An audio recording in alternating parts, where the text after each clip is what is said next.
หมอสงครามมาหลายก็ค่ะเมื่อตามหมอท่าเมื่อหันห้าในสรังตั้งกิน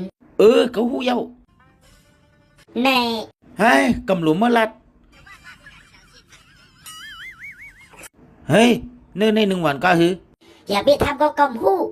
ไม่อย่าไปทำก็กำหู้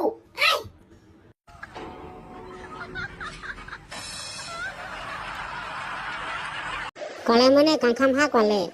ปลาคนใจฮะป้าป้อมปลาคนใจก็กำกว่าพ่อก็กินเนื้อเสียจินเนื้อสีมีคนใจฮะอันนี้เป็นผู้ยังหลายๆก้อยส่วนกันกว่าละกำกว่าวันนั้นมาพกลูกมาตั้นฮะเมื่อผูกมีคนใจฮะกลางในตัวกลางคำกูว่าก้นใจมีก้นใจมั่มอยู่เลยอ่ะมีคนใจก็เมื่อผูกกำตันเมื่อเฮือม้วนเราแต่บักมาเขาก่อนเลยจำกันเฮือม่อนเราเป็นคนใจฮะเจ้าม้วนเราเป็นผู้หญิงเพราะนั้นม่อนเราจ่องมันห้องคนใจมา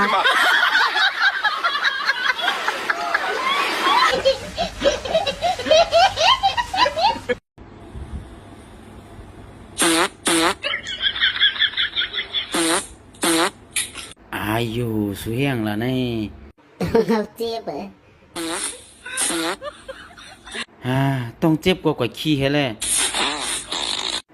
ลูอายเงี้ยโทนะเรากินโทนแล้วโคนนังไว้หนึ่ง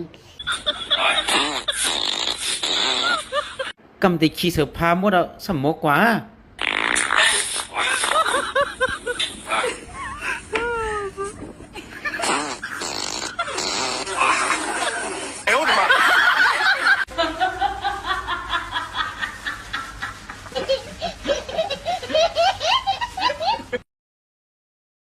猫咪没有，猫什么来着？猫什么？挂下来จะไม่ปืนเพราะว่าปืน来จะไม่มา猫什么เคยพร้อม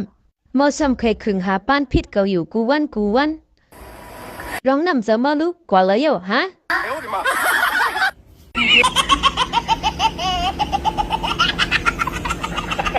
ปอมีปอเฮาส่งมีสายหือเลี้ยงตั้งนาปอมีเมเฮาส่งมีนาเฮือนอันอุ่นใจสังว่าวันหนึ่งกวนก็เกิดก็เลี้ยงเฮามา2ก้อนในมีเย้าในซึ้งเนอลูกเมืองกวนหลงใน